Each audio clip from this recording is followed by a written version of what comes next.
Marrying into the royal family. There's a prince, romance, and usually a spectacular wedding. But marrying a royal doesn't always end happily ever after. Fairy tales always end with Cinderella or some other heroine marrying her Prince Charming. They don't tell you if she then found it lonely living in that big palace, or if she had an affair with a handsome royal equerry, or if she developed bulimia while being the subject of an entire nation's attention. Those are not random examples, by the way.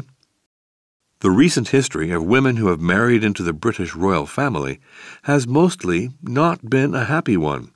Of course, happiness was not expected in the past, when royals only married other royals, and their unions had a purely diplomatic function. But at least both sides understood royal customs and etiquette. That isn't the case these days, with Europe's royal families all accepting the need to expand their gene pools and marry commoners rather than cousins. The problem is that if you are used to the freedom of being a nobody, life in a palace can feel a lot like prison. Marrying a prince. One triumph, 4 fails. The scandal of Wallis Simpson and King Edward VIII. In December of 1936, for the first time in history, a British king abdicated his throne. The crisis happened because Edward VIII wanted to marry an American double divorcee named Wallis Simpson, considered an unacceptable match for a king in those days. The affair between Edward and Mrs. Simpson, as she was then, still being on her second marriage, had long been an open secret that journalists kept from the general public.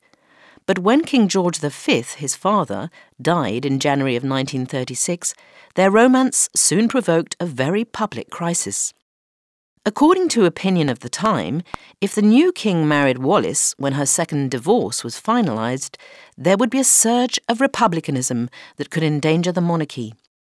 After all, why should the British public see the royals as a distinct, superior class of people if an ordinary, reportedly ambitious and manipulative woman from Baltimore could become one? Ultimately, Edward chose to follow his heart and abdicate. He married Wallis Simpson, and the couple, now simply titled Duke and Duchess of Windsor, moved to France. His younger brother, George VI, father of the current Queen, became king, and the chain of succession was changed forever. The tragedy of Lady Diana Spencer and Prince Charles. More than 750 million people watched the fairy tale wedding of the century when Charles, 32-year-old heir to the British throne, married 20-year-old Lady Diana Spencer in 1981. Although she was from an aristocratic family, Diana had a popular touch that made her an instant hit with the public. He was the future king, but she was the star.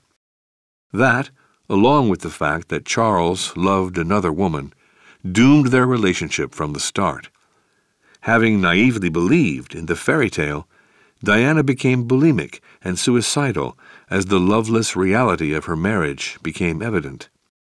The more rancorous the two became, the more Diana used her glamour and stardom as a weapon. She used magazine covers like today's stars use Instagram, telling her side of the story through expertly managed photo shoots. By 1996, the Diana problem had become too much for the royal family to handle, and the future king and queen divorced. Tragically for Diana, the media frenzy she had in part encouraged led to her death in 1997 when her car, chased through Paris by paparazzi, crashed. To this day, Charles's image is tainted by the fact that many people still see him as a villain in the tragedy of their Queen of Hearts. The farce of Sarah Ferguson and Prince Andrew.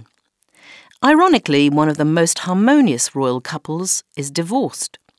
The marriage between Prince Charles's younger brother Andrew and public relations executive Sarah Ferguson officially only lasted 6 years. They theoretically separated on the orders of the royal family in 1992, after pictures in the British press showed Sarah having her toes sucked by a Texan financial advisor. Divorce followed in 1996, but they continue to live together while each sees other people. Their self-professed harmony is understandable because they have a lot in common. Each lives massively beyond their means, is often millions of pounds in debt, and has been caught in numerous corruption scandals. Both were also close to the late American billionaire and convicted sex trafficker Jeffrey Epstein, who apparently paid off some of Sarah's debts. Andrew, meanwhile, is accused of sexually exploiting an underage girl, introduced to him by Epstein. The Queen has since stripped Andrew of his royal patronages and military titles, and although he retains his title, His Royal Highness, he can no longer use it in any official capacity. The success of Kate Middleton and Prince William.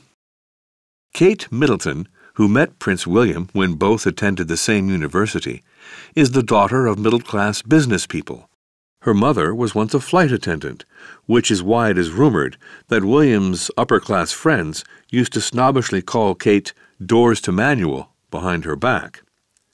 After a 10-year on-off relationship, she and the second in line to the throne finally married in 2011, and Kate is the rare example of someone who has brilliantly managed the transition from commoner to royalty.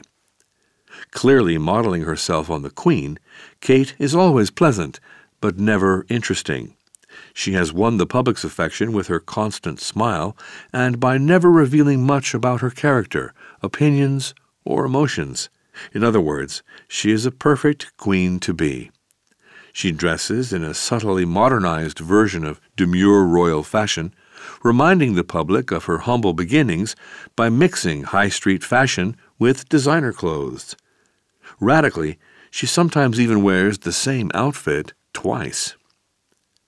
She understands the job perfectly, supports her husband absolutely, and, bar the Queen herself, is the best thing the royal family have on their side right now.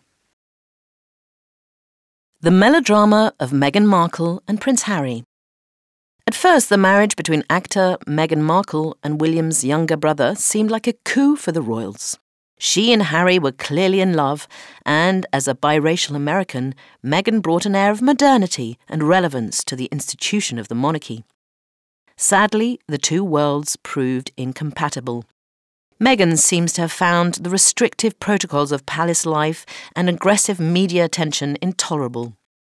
Palace employees are said to have found her difficult. The result is no secret. She and Harry stepped back from royal duties and moved to California. That could have been the end of it. But once there, they attacked Harry's family in a TV interview watched by 29 million people in the UK and USA, accusing them, among other things, of racism. After a dignified pause of 2 days, the Queen tried to defuse the crisis by expressing her love for Harry and saying that some recollections may differ. As the California-based Duke and Duchess of Sussex, Harry and Meghan are now no longer royals, but celebrities. The amount of public attention they desire will determine how much of a problem they are for the monarchy in the future.